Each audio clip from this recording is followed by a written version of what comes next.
توكلوا عليه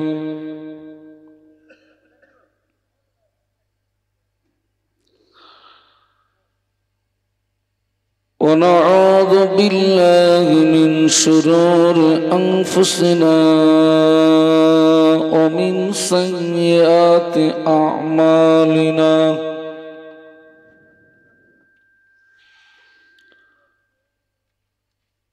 من يهده الله فلا مضل له ومن يضلله فلا هادي له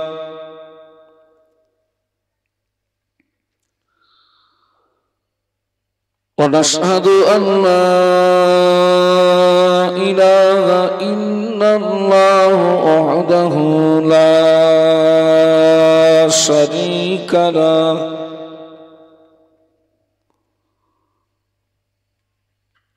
ونشهد أن سيدنا حبيبنا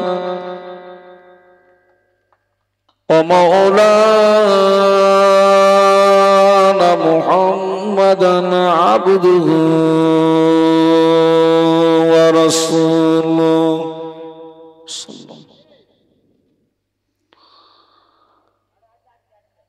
وقال الله تعالى مخبرا وآمرا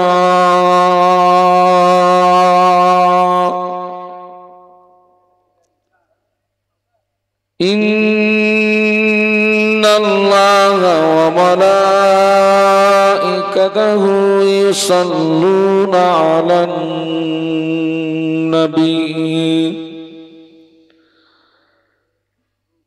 يا أيها الذين آمنوا صلوا عليه وسلموا تسليما اللهم صل على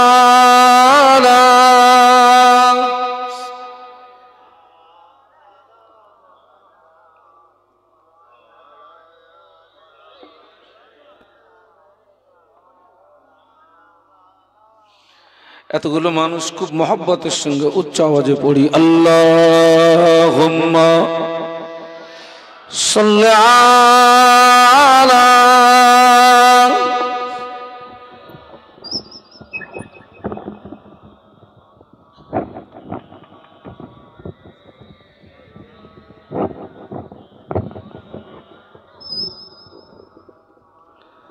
हुब्ब अहमद अजल की सीने में गए मैं हूँ मेरा दीन मदीने में गए अल्लाहुम्मा सल्ली अला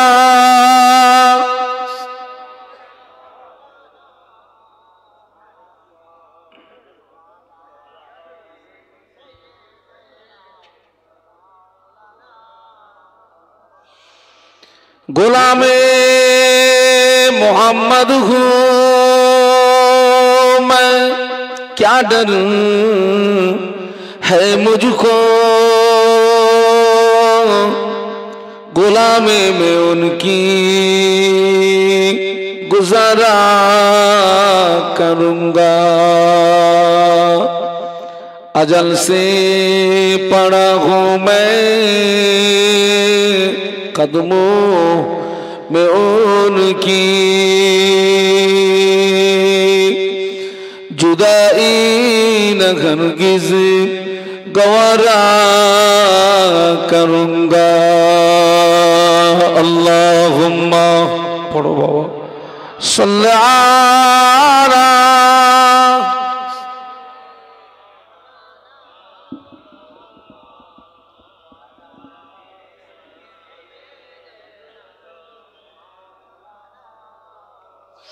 माशाल्लाह একটু কলেমার জিকির লা ইলাহা ইল্লাল্লাহ জবান খুলে লা ইলাহা ইল্লাল্লাহ।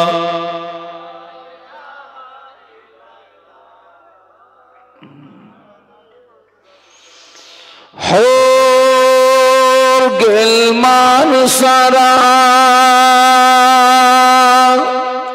আরো পড়েন ফেরেশতারা, পড়িতে আছেন তারা, বলো লা ইলাহা ইল্লাল্লাহ।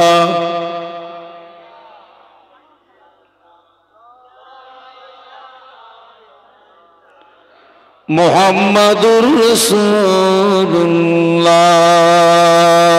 আল্লাহুম্মা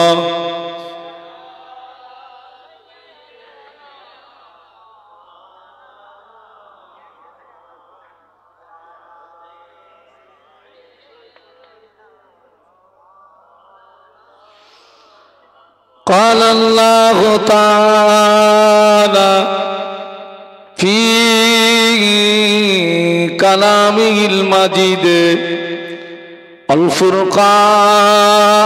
الفرقان الحميد بسم الله الرحمن الرحيم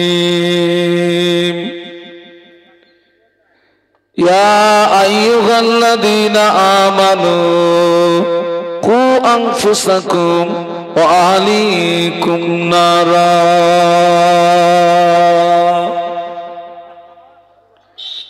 قال رسول الله صلى الله عليه وسلم لا يؤمن أحدكم حتى أكون أحب إليه من والده وولده والناس أجمعين أو كما قال عليه الصلاة والسلام। সম্মানীয় আপনাদের মসজিদের যোগ্য ইমাম সাহেব, সম্মানীয় উলামা হযরত, সম্মুখে উপবিষ্ট ভদ্র মহোদয়গণ,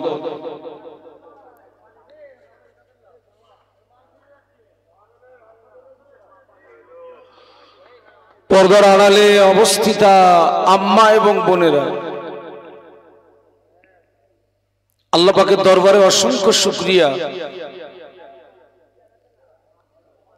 আজকের আমরা সকলে সৌভাগ্যবান, আমাদের খুশ নসিব যে আল্লাহ পাক আমাদেরকে দয়া করে এই পবিত্র মাহে শাবানে দুনিয়াবি সমস্ত কাজ ফেলে রেখে দ্বীন ও শরীয়তের কিছু জ্ঞান অন্বেষণের উদ্দেশ্যে একটি মোতাবাররক মাহফিলে উপস্থিত হওয়ার তৌফিক দান করেছেন। সকলে কৃতজ্ঞতা প্রকাশে মহব্বতের সঙ্গে বলি আলহামদুলিল্লাহ। যে গ্রামে মাহফিল হয় ওই গ্রামের সব মানুষ মাহফিল পর্যন্ত আসতে পারে না। কত মানুষ কঠিন কঠিন রোগে আক্রান্ত হয়ে হসপিটালে, নার্সিং হোমের বেডে, বাড়ির বিছানায় শুয়ে পড়ে চোখের দুই কিনারা দিয়ে শুধু পানি গড়িয়ে যাচ্ছে। কঠিন কঠিন অসুস্থ হয়ে গেছে মানুষ। আল্লাহ পাক আজকের ইচ্ছা করলে আমাদের কঠিন কঠিন রোগ দিয়ে, বিপদ দিয়ে, মুসিবত দিয়ে এই মাহফিল থেকে আমাদেরকে মাহরুম করতে পারতেন। তিনি আমাদেরকে দয়া করে এই মাহফিল পর্যন্ত আসার তৌফিক দান করেছেন। খুশি হয়ে আরো একবার বলি আলহামদুলিল্লাহ। বিশ্বনবীর মাজার মুকদ্দাসে জানাই অসংখ্য দরুদ এবং সালাম। সম্মিলিতভাবে অন্তরের অন্তরস্থল থেকে বলি সাল্লাল্লাহু আলাইহি ওয়াসাল্লাম। আমার খুব মনে পড়ে, আমি বিগত কয়েক বছর আগে আপনাদের এই জায়গাটির নাম হচ্ছে নেতড়া। বিগত কয়েক বছর আগে আমি এসেছিলাম। আমি আল্লাহ পাকের দরবারে শুকরিয়া আদায় করছি যে আল্লাহ পাক আজও আমাকে হায়াতে রেখেছেন। আপনাদের মতো আল্লাহ ওয়ালাদের সঙ্গে আমার দিদার হলো। আপনারা তো সকলে আমার ভাই। মোমেন মোমেনের কি, আপনারা সবাই আমার ভাই।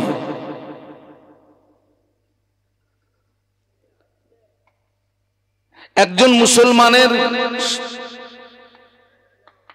গায়ে যদি কেউ আঘাত করে, ওই আঘাতটি ব্যক্তিগত একটি মুসলমানের উপরে হলো না, তাম পৃথিবীর জমিনে যত মুসলমান সবাইকে আঘাত করা হলো। আপনাদের সুখে আমি সুখী, আপনাদের দুঃখে আমিও দুঃখিত। দীর্ঘদিন পরে আপনাদের সঙ্গে আমার সাক্ষাৎ, আল্লাহ পাকের খাস রহমত। যে মাসে আপনারা মাহফিলটা দিয়েছেন, এই পবিত্র শাবান মাসে আমার খুব মনে পড়ে, আগে দেখতাম বাড়িতে বাড়িতে ইমাম সাহেবেরা সব আল্লাহ পাকের কোরআন তেলাওয়াত করতেন। সব বাড়িতে বাড়িতে, প্রত্যেকটা বাড়িতে বাড়িতে কোরআন তেলাওয়াত হতো। আমার আব্বা চাচারাও এসব করেছেন, আমি দেখেছি। আমি নিজেও পড়েছি, লোকের বাড়িতে বাড়িতে কোরআন পড়েছি। সব বাড়িতে বাড়িতে কোরআন তেলাওয়াত করে ইমাম সাহেবের ছোট্ট একটু দোয়া করত। বাড়িওয়ালা সাহেব খুশি হয়ে কিছু নজরানা দিতেন। আল্লাহ পাক দয়া করে আমাদেরকে সেই মাসে আল্লাহ আমাদেরকে পৌঁছে দিয়েছেন, এবং দোয়া চাই আল্লাহ যেন আমাদেরকে এর পরের মাস হচ্ছে মাহে রমাদান, আল্লাহ পাক যেন আমাদেরকে রমজান পর্যন্ত পৌঁছানোর তৌফিক দেন, বলুন আল্লাহুম্মা। এবং সকলে আজকের আমরা এই মাহফিল থেকে নিয়াত করে নিই, আল্লাহ পাক যেন আমাদের প্রত্যেককে একটি মাস রোজা রাখার তৌফিক দেন, বলুন আল্লাহুম্মা। এই বরকতপূর্ণ মাসে আমি কিছু আলোচনা রাখার লক্ষ্যে কোরআন শরীফের ছোট্ট একটি আয়াতে শরীফা, প্রিয় নবীর পাক জবানে বর্ণিত অসংখ্য হাদিস মোবারকের ভিতর থেকে ছোট্ট একটি হাদিসে মোবারক আমি তেলাওয়াত করেছি। আমি আপনাদেরকে কিছু কিছু কথা জিজ্ঞাসা করব, আপনারা আমার সঙ্গে কথা বলবেন। আজকে যে মাহফিলটি হচ্ছে, এই মাহফিল আমাদের জীবনের শেষ মাহফিল হতে পারে না, পারে না। এটা আমার জীবনের শেষ ওয়াজ হতে পারে, আপনার জীবনের শেষ মাহফিল হতে পারে। আপনারা লক্ষ্য করেন, গত বছর এই মাহফিল এখানে হয়েছিল কিনা আমি জানি না। যদি হয়ে থাকে, গত বছর আর আজকের এখানে এসছেন এই গ্রামের নারী পুরুষ একজন হলেও কবরবাসী হয়েছে না হয়নি?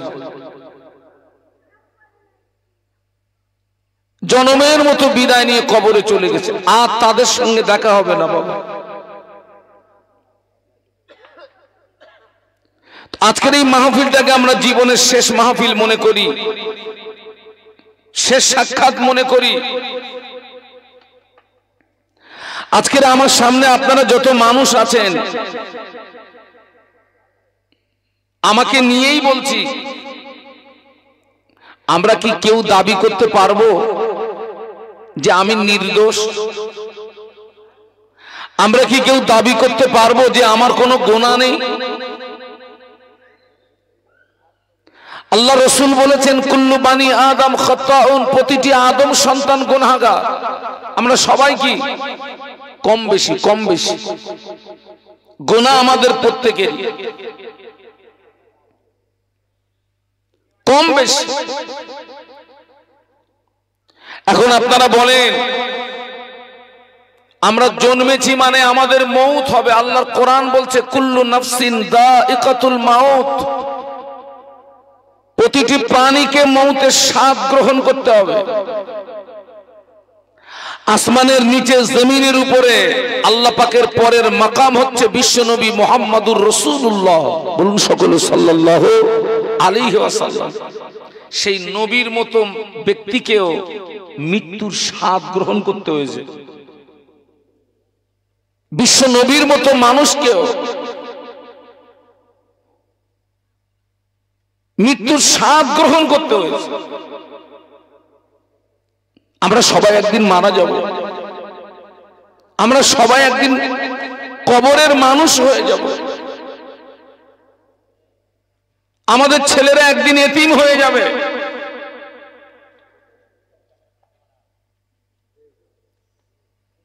আমাদের স্ত্রীরা একদিন বিধবা হয়ে যাবে,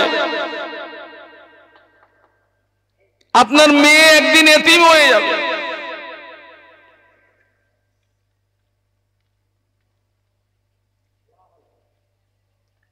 গোনা আমাদের প্রত্যেকেরই।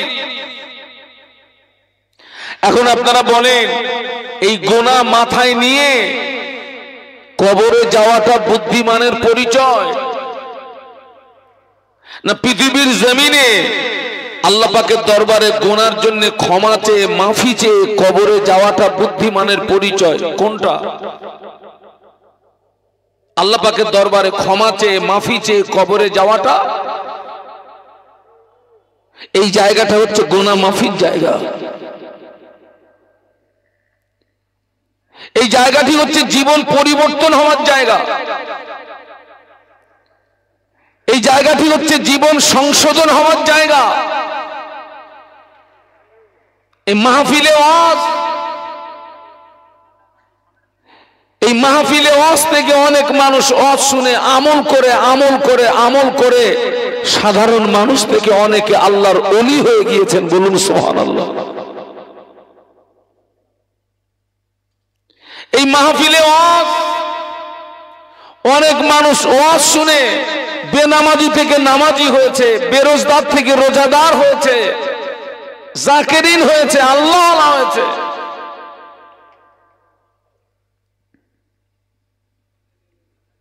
আমরা যেহেতু সকলে গুনাহগার, আমরা আজকের এখান থেকে নতুন জীবন নিয়ে বাড়ি যাব, আমরা এখান থেকে সংশোধন হয়ে বাড়ি যাব। শুধু মাহফিল দিয়ে হই হই করলে হবে না। এই যে আজকের মাহফিলটি হচ্ছে, আপনাদের অক্লান্ত পরিশ্রমের অর্থ খরচ হচ্ছে। এই এলাকাটা গরিব এলাকা, আপনারা জনমজুরি খাটা মানুষ। আমরা এখান থেকে পরিবর্তন হয়ে বাড়ি যাই।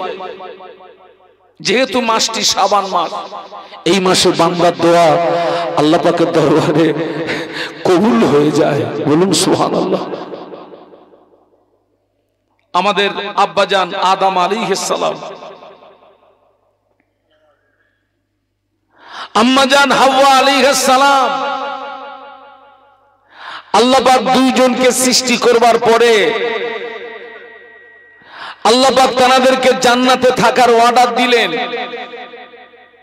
আল্লাহ বললেন, আদম হাওয়া, তোমরা জান্নাতের সমস্ত নেয়ামতকে ভোগ করবে, তবে একটা কথা মনে রেখে দেবে, লা তাকরাবা হাদিহি শাজারা।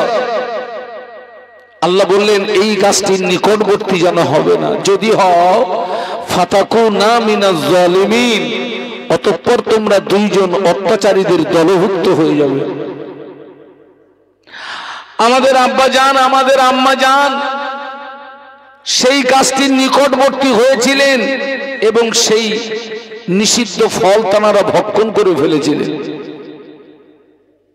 আল্লাহ পাকের এই হুকুম তারা অমান্য করেছিলেন।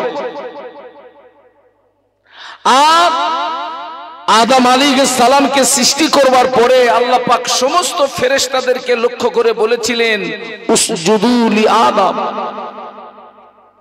ও আমার ফেরেশতারা, তোমরা আমার আদমের জন্য সিজদা করো। সমস্ত ফেরেশতা মণ্ডলী আদম আলাইহিস সালামকে সিজদা করলো, ইল্লা ইবলিস। কে করেনি? একটু সবাই মিলে বলুন। ইবলিস করলো না। ইবলিস আল্লাহর এই হুকুমটা অমান্য করল। এখানে একটা বিষয় বুঝতে হবে, আমাদের আব্বাজান আল্লাহ পাকের একটি হুকুম অমান্য করেছিলেন, ইবলিস শয়তান আল্লাহ পাকের একটি হুকুম অমান্য করেছিল, কিন্তু দুইজনের ভিতরে বিশাল একটা পার্থক্য ছিল। কি পার্থক্য ছিল?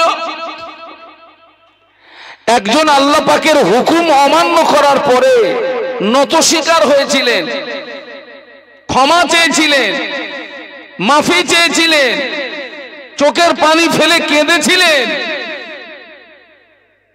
আর একজন আল্লাহ পাকের হুকুম অমান্য করার পরে নতস্বীকার হয়নি, ক্ষমা চায়নি, মাফি চায়নি। কে নতস্বীকার হয়নি?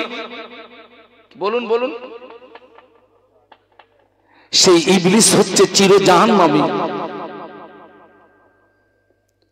তাহলে আমরা অন্যায় করার পরে, অপরাধ করার পরে, গুনাহ করার পরে আমরা যদি নত না হই, আমরা যদি ক্ষমা না চাই, আমরা যদি মাফি না চাই, আমার চরিত্র আর ইবলিসের চরিত্রের ভিতরে কোনো পার্থক্য থাকলো?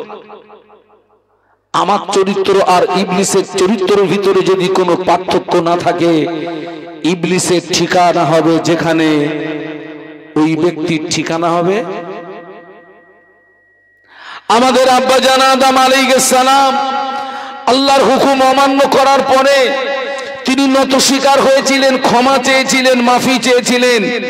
আল্লাহ পাক আমাদের আব্বাজানের লজ্জাকে মাফ করে দিয়ে পুনরায় তাকে তার মনোনীত বান্দা হিসাবে কবুল করে নিয়েছিলেন। জোরে বলুন, একটু মহব্বতে বলুন।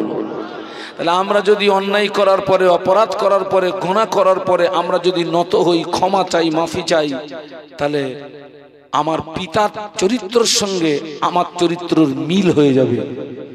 আমার পিতার চরিত্রের সঙ্গে যখন আমার চরিত্রের মিল হয়ে যাবে, আমার পিতার ঠিকানা যেখানে, ওই সৎ চরিত্রবান সন্তানের ঠিকানা হবে আল্লাহ পাকের রহমতের দয়ার জান্নাত। একটু জোরে বলুন, ছেলেরা মহব্বতে বলো না। আল্লাহ পাক আব্বাজান আদম আলাইহিস সালাম আল্লাহ পাকের একটি হুকুম অমান্য করেছিলেন, কিন্তু আল্লাহ পাকের একটি হুকুম অমান্য করার কারণে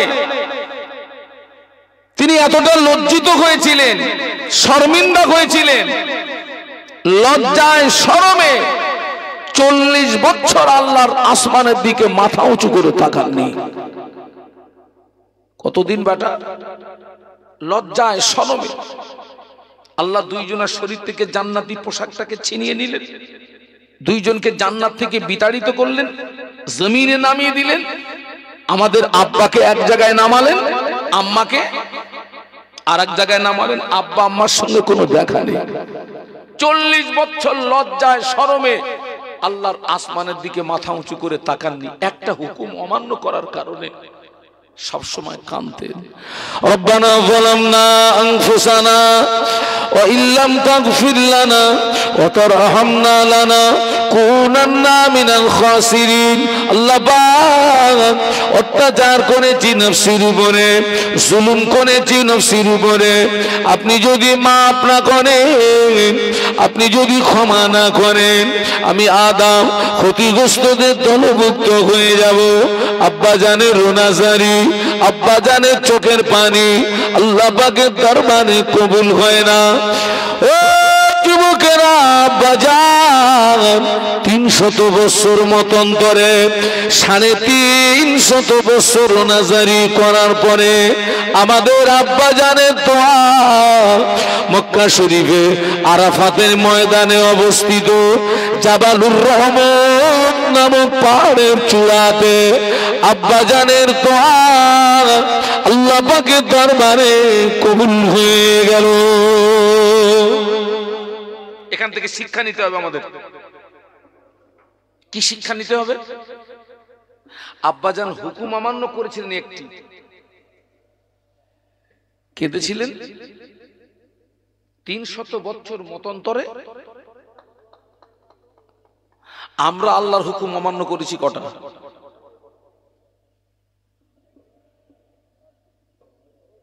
আমরা কেঁদেছি কটা দিন,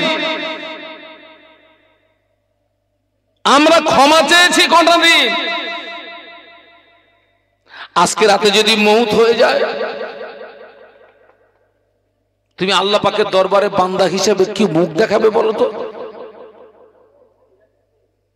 জীবনে কত অন্যায় করেছি, কত অপরাধ করেছি, আল্লাহ পাকের কত হুকুম অমান্য করেছি, নারী পুরুষ নির্বিশেষে। এই ছেলেরা আমার দিকে তাকাও, মানুষের কাছে সামান্য অপরাধের জন্য মানুষ খুন হয় না, হয় না? সামান্য অপরাধের খুন হয় না? আমরা বান্দা হিসাবে আল্লাহর কাছে যে অন্যায় করি, অপরাধ করি, আল্লাহ যদি দয়াময় না হতেন, বিশ্বাস করুন পৃথিবীর জমিনে এক ফোঁটা পানি পান করারও অধিকার আমাদের ছিল কি? এক ফোঁটা পানি।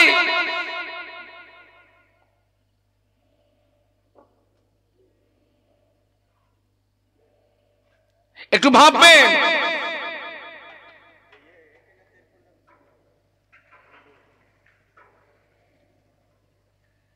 আমাদের তো বেঁচে থাকার উচিত নয়। আল্লাহ তো গজব দিয়ে আমাদেরকে ধ্বংস করে দিতে পারতেন। আমরা আল্লাহ পাকের যে হুকুম অমান্য করি।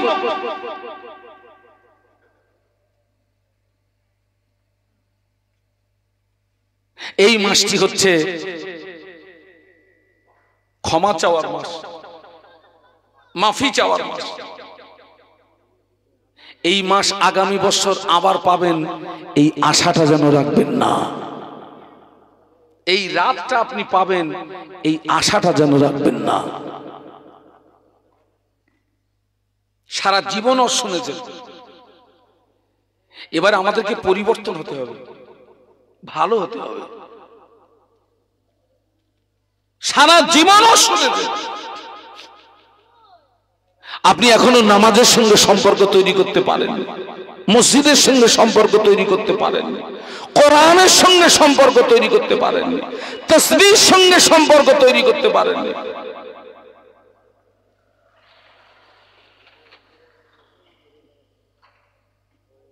যাদের জীবন ভরা ইবাদত, জীবন ভরা আমল,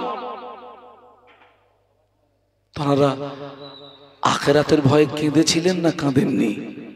বলুন বলুন। আমাদের তো ইবাদত বলে কিচ্ছু নেই, আমল বলে কিচ্ছু নেই, পুরো শুকনো কাঠ, পুরো ছিবড়ে হয়ে গেছে। আজকে রাতে যদি মৌত হয়ে যায়,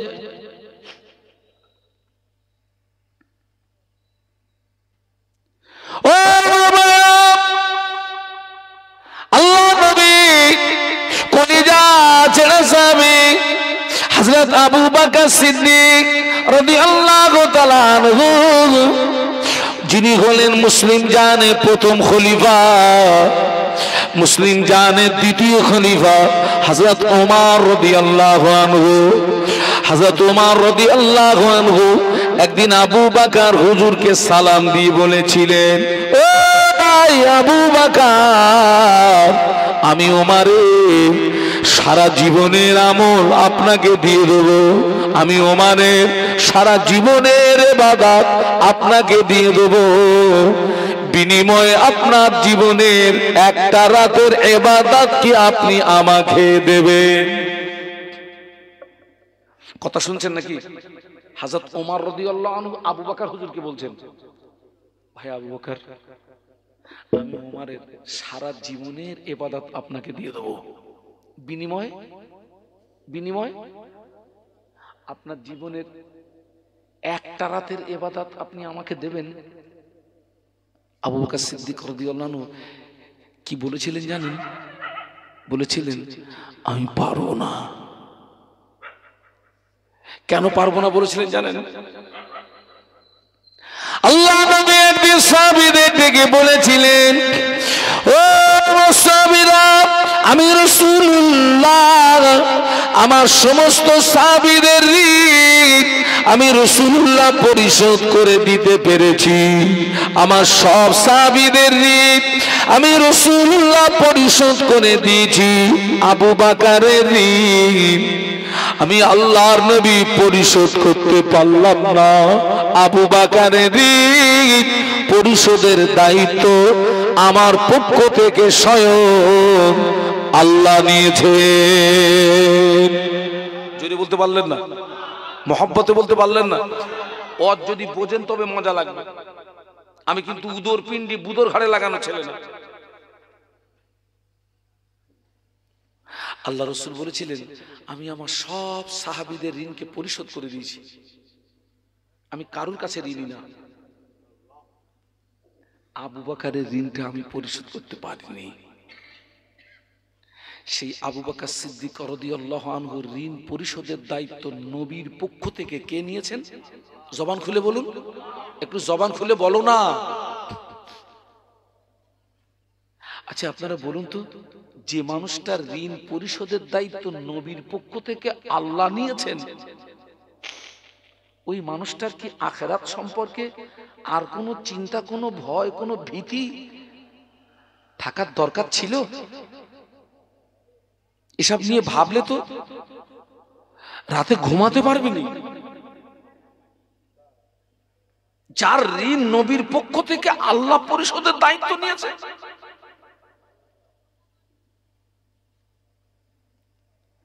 আল্লাহ নবী একদিন বলেছিলেন, বাবা আবু বকর, ও আবু বকর, আমি রাসূলুল্লাহ মক্কার জমিনে বেশি দিন থাকতে পারবো না বাবা। মক্কার বেঈমান বেদিন কুফারে কোরাইশে জুলুমে অত্যাচারে আমি রাসূলুল্লাহ মক্কা ছেড়ে মদিনাতে চলে যাব।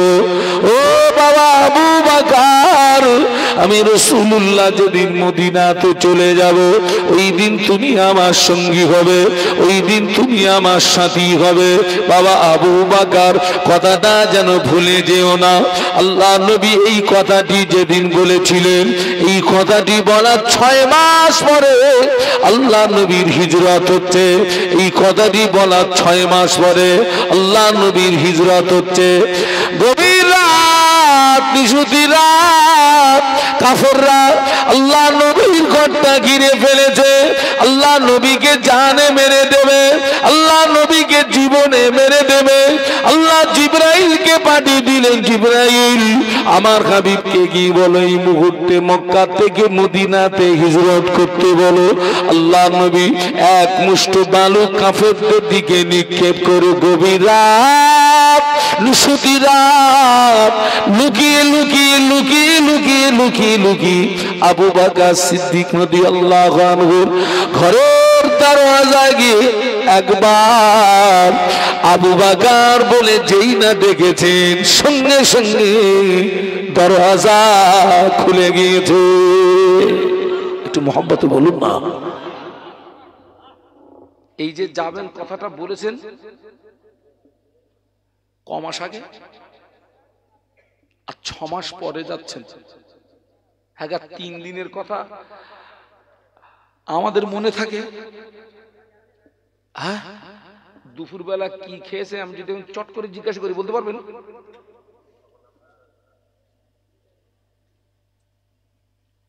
ছয় মাস আগে বলেছে আবু বকর, আমি কিন্তু বেশি দিন মক্কায় থাকতে পারবো না। মক্কার কুফারে কোরাইশে জুলুমে অত্যাচারে এই মক্কা ছেড়ে দিয়ে আমাকে মদিনায় যেতে। আবু বকর, আমি যেদিন মদিনাতে যাব ওই দিন তুমি আমার সঙ্গে হবে। 6 মাস পরে যাচ্ছেন, কাফেরদেরকে লুকিয়ে আবু বকর হুজুরের ঘরের দরজায় একবার ডেকেছেন, আবু বকর, সঙ্গে সঙ্গে দরজা খুলে গেছে। একটু সুবহানাল্লাহ বলবেন না? এই ছেলের একটু জোরে বলতে পারলে না?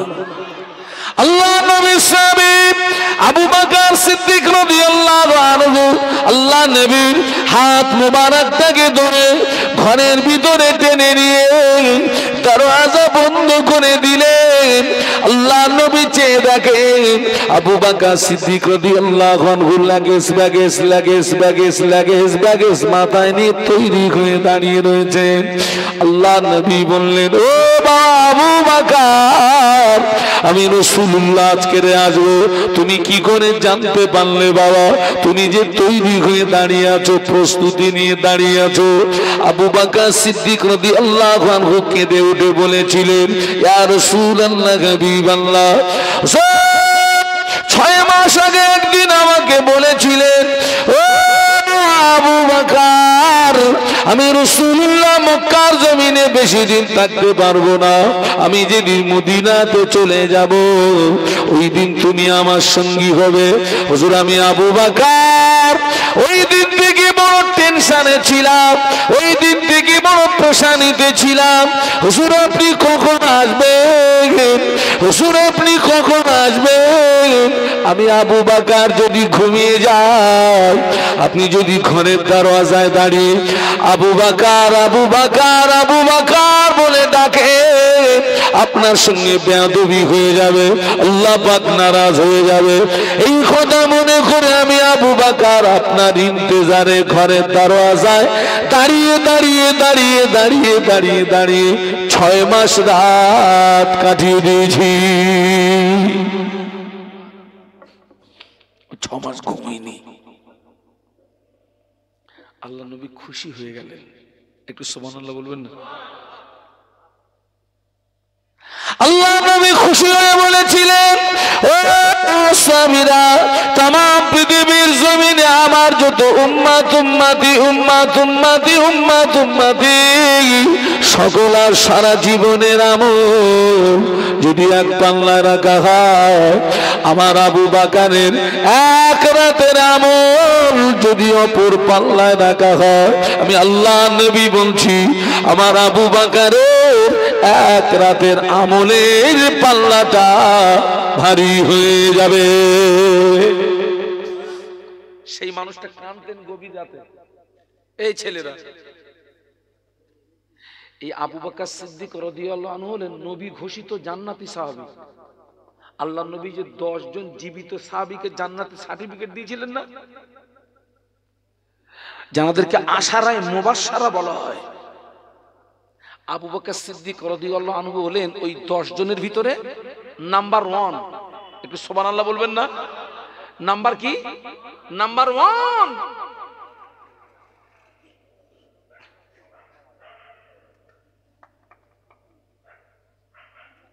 নবী ঘোষিত জান্নাতি সাহাবী। আখিরাতের ভয়ে, কবরের ভয়ে, হাসরের ভয়ে, মিজানের ভয়ে, সিরতের ভয়ে গভীর রাতে চোখের পানি ছেড়ে দিয়ে কাঁদতেন। একটু জোরে বলুন। আমাদের ইবাদত নেই, আমল নেই, কিচ্ছু নেই। এখনো পরিবর্তন হলাম না, এখনো সোজা হলাম না। আবার বলছি আগামীকাল সকালটা জীবিত অবস্থায় সকাল হবে, গ্যারান্টি নেই।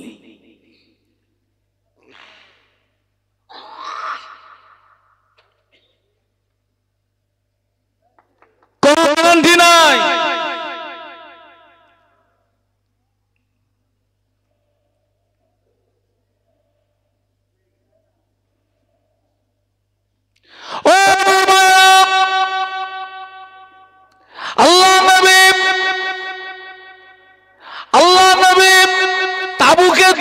সাহাবীদের ডাকলেন, ও সাহাবীরা, আমি রাসূলুল্লাহ দ্বীন ইসলামকে প্রতিষ্ঠিত করার জন্য তোমাদের কাছে সাহায্য চাচ্ছি, তোমাদের কাছে সহযোগিতা চাচ্ছি। নবী পাকের সাহাবীরা যে যার সামর্থ্য অনুযায়ী টাকা পয়সা অস্ত্র শস্ত্র দিয়ে আল্লাহ নবীকে সাহায্য করতে লাগলেন, আল্লাহ নবীকে সহযোগিতা করতে লাগলেন। মেয়েরা কেউ কানের খুলে, কেউ নাকের খুলে, কেউ গলার খুলে আল্লাহ নবীর কাছে দিলেন। আল্লাহ নবীর সামনে সম্পদের একটা স্তূপ হয়ে গেল, আল্লাহ নবীর সামনে সম্পদের একটা টিলা হয়ে গেল। আল্লাহ নবী দেখেছেন সবাই এসেছে, সবাই দিয়েছে, আবু বকর এখনো আসে নাই। আল্লাহ নবী বললেন, আমার আবু বকর কোথায়? আবু বকর সিদ্দিক রাদিয়াল্লাহু আনহু একটুখানি দূরে একটা পিলিয়ারের গোড়ায় নিজের শরীরটাকে সংকুচিত করে দাঁড়িয়েছিলেন। লাব্বাইক ইয়া রাসূলুল্লাহ, আমি আবু বকর হাজির আছি। ও আবু বকর, সবাই আমাকে আমাকে দিল, তুমি তো কিছু দিলে না। হুজুরের হাতে ছোট্ট একটি থলি, দু চোখ ভরা পানি, ছোট্ট একটি থলি, দু চোখ ভরা পানি। কাঁদতে কাঁদতে আল্লাহ নবীর নিকটস্থ এসে বললেন, ইয়া রাসূলুল্লাহ, আমি এটি এনেছি, গ্রহণ করুন। আল্লাহ নবী ওই থলিটা খুলে দেখেন, ওই থলিতে কয়েক দিরহাম পাওয়া গেল, ওই থলিতে কিছু জব কিংবা কিছু গম পাওয়া গেল।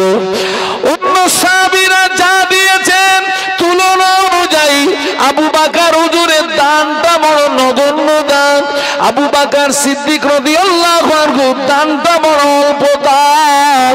কিন্তু আল্লাহ নবী বলেছিলেন, ও সাহাবীরা, আজকের দিনে তোমরা সবাই মিলে আমাকে যা দিয়েছো, সকলার চেয়ে আমার আবু বকরের দানটা আল্লাহ পাকের দরবারে বেশি পছন্দনীয় হয়ে গিয়েছে।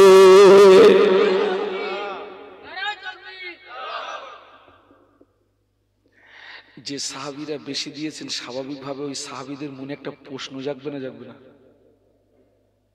হযরত ওমর রাদিয়াল্লাহু আনহু, আলী কাররামাল্লাহু ওয়াজহাহু, উসমান গনি রাদিয়াল্লাহু আনহু। আলী কাররামাল্লাহু ওয়াজহাহু তো গরিব মানুষ, আর হযরত উসমান গনি ধনী মানুষ। আল্লাহ রাসূল বলছেন, তোমরা সবাই মিলে আমাকে যা দিয়েছো, শুনে রাখো, আজকের সকলার চেয়ে আমার আবু বকরের দানটা আল্লাহ পাকের দরবারে বড় পছন্দনীয় হয়ে গেছে। বলুন সুবহানাল্লাহ। অন্য সাহাবীদের মনে প্রশ্ন জাগলো, আমরা এত এত দিলাম।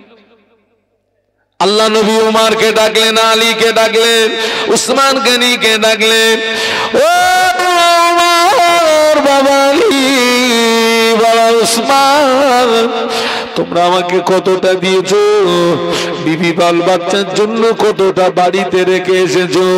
ওমর রাদিয়াল্লাহু আনহু বলেছিলেন, ইয়া রাসূলুল্লাহ, হাবিবাল্লাহ, আমার বাড়িতে যা কিছু ছিল অর্ধেকটা আপনাকে দিয়েছি, বিবি বাল বাচ্চার জন্য অর্ধেকটা বাড়িতে রেখে এসেছি। আলী কাররামাল্লাহু ওয়াজহাহু বলেছিলেন, ইয়া রাসূলুল্লাহ, আমি অর্ধেকটা আপনাকে দিয়েছি, অর্ধেকটা বাড়িতে রেখে এসেছি। উসমান গনি বলেছিলেন, ইয়া রাসূলুল্লাহ, আমি আপনাকে অর্ধেকটা দিয়েছি, অর্ধেকটা বাড়িতে রেখে এসেছি। ও আবু বকর, তুমি আমাকে কতটা দিলে, বাড়িতে কতটা রেখে আসলে?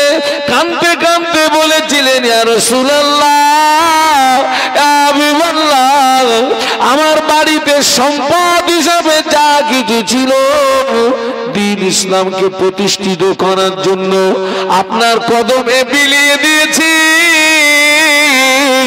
বাড়িতে আমার আল্লাহ আল্লাহ রাসূলকে রেখে এসেছি। আর একটু জোরে বলুন সুবহানাল্লাহ। ওই মানুষটা গভীর রাতে কাঁদতেন, আল্লাহ পাক, আমি আবু বকরকে মানুষ না বানিয়ে, আমি আবু বকরকে ইনসান না বানিয়ে, আমাকে যদি বন জঙ্গলের ঘাস করে পাঠাতে, আল্লাহ, বনের পশুরা আমাকে খেয়ে ফেলতো, বনের পশুরা আমাকে ভক্ষণ করে ফেলতো। মরণের পরে আবু বকরকে হিসাব দিতে হতো না। নাজাত পাবো বলে মনে হয়?